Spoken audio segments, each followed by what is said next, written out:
pinaghirapan ng ating mga magsasaka, huwag na huwag sasayangin. Bawat piraso ng gulay, sulitin dahil katas yan ng kanilang sakripisyo't buhay. Makapigil hininga ang tanawin ng kabundukan sa Kabayan Benguet. Pero sa ibaba nito, pigil hininga naman ang mga galanggam na naglalakad sa gilid ng bundok. Sa malapitan, ito ang makikita.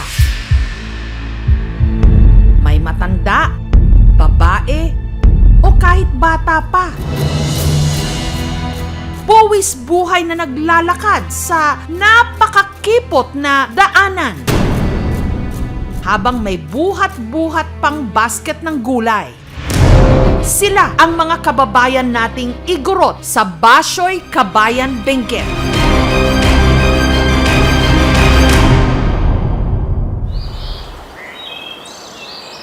Ang tawag sa bahaging ito na kanilang dinaraanan, kidungan.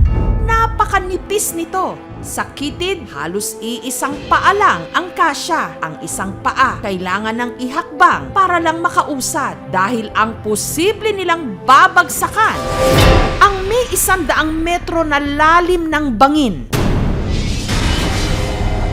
Gusto kong ipakita or ipaalam sa mga taong bayan na kung paano kahirap yung farmers dito sa amin kahit yung daan is delikado at yung mga kalsada namin is lubak-lubak. Ang pinakamatandang tumatawid dito, si Lolo Florentino, 62 anyos. Kaputi kinarigat ibiyag mi, tutulong ako ni Daddy. Dati kamatis, onion, karot, kada cauliflower. Nung araw na yon, aanihin na niya ang huling batch ng Chinese cabbage. Ang tinatayang 40 to 50 kilos ng gulay, inilagay sa basket at saka binuhat. Makalipas ang 10 minutong paglalakad, narating na ni Lolo Florentino ang kidungan.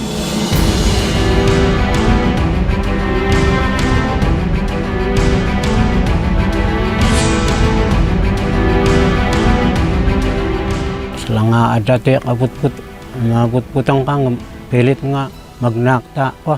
Itingorti enti paggardanan, santo damat ti pagpanunutan ti namasukan nga at ti marakrak na nga akit ti bagay na nga nanusan lang Pero sa kalagitnaan ng kanyang paglalakad, napatigil siya sa gitna. Ulawak no maminsan si sila nga niya di mai makit-kitam di pakraskat. Ang teknik ayon kay Mang Florentino, bumalanse at maging alerto. Si Tia po, awan mati may galis diyan nga natang ay gamay kasi namat.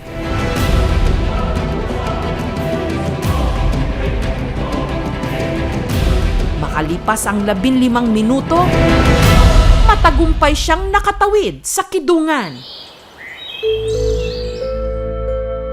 Pag-aani ng gulay ang pangunahing pinagkakakitaan ng mga taga rito. Karaniwang mga babae ang nag-aani at ang mga lalaki naman ang nagbubuhat pababa sa bayan. Pero iba ang kaso ni Joveth. Dahil isa siya sa mga babaeng buwis buhay na nagbubuhat din ng banye-banyerang gulay. Dito lang kami kumikita. Wala kaming ibang pagkikitaan.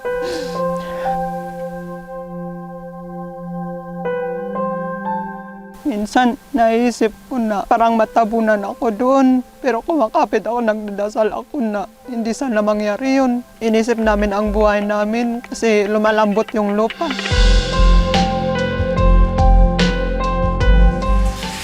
Meron naman daw ibang ruta para makababa sa bayan. Pero aabutin sila ng 2 oras kumpara sa pagdaan sa kidungan na babagtasin nila sa loob lang ng 15 o 20 minuto. Ang 32 kilos na binubuhat na gulay ni Joveth ang kahit papaano magpapagaan daw sa kanilang mga pangangailangan. Minsan wala kaming kita. Minsan pag na-slide yan, hindi namin hina-harvest yung tanim namin hanggang sa nalulusaw siya. Nalulugi na kami, nangungutang uli sa ibang tao.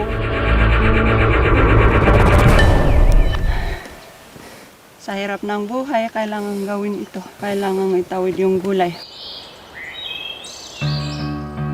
Ang 19 anyos naman na si Michael ang pinakabatang tumatawid sa kidungan. Nagrugi akti agtalon iti 10 ti tawan ko. Tapno makatulong mat dagiti naganak ko. Buyat nga ag-eskwela ak taltalon mat. Lunes hanggang Biyernes, nag-aaral si Michael. Pero pagdating ng Sabado at Linggo, tumatawid siya sa bundok para maihatid ang mga gulay sa imbakan. Sa araw na ito, Harvestan media ito ita nadadaalan. pagkaani, sinimulan na niya ang pagtawid sa bangin.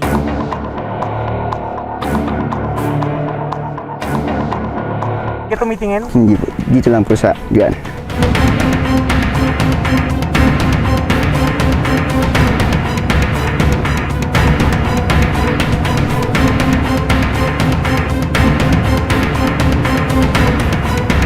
Pagdating sa dulo, diretso agad si Michael sa imbakan ng mga gulay. Pero ang masaklap dito, matapos ang buwis buhay nilang pagbaybay sa kidungan, ang mga gulay na kanilang ibinaba, hindi naman daw agad na ibibenta. In kabil mi dito budiga. Nung araw na yon, sina Michael at Lolo Florentino, walang naiuwing pera.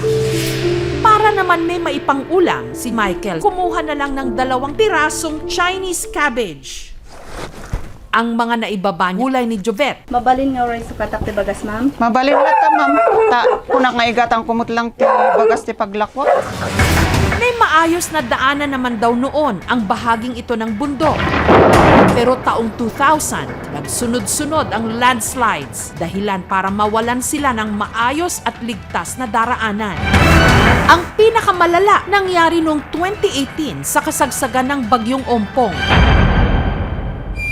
Kaya ang asawa ni Jovet na si Miguel ang siyang taga-dukal o yung gumagawa ng panibagong daan. Basta day no agtodo, kas day bumaba day daga, magaburan day dalan awanti ko. Masapul nga taray manan-manan.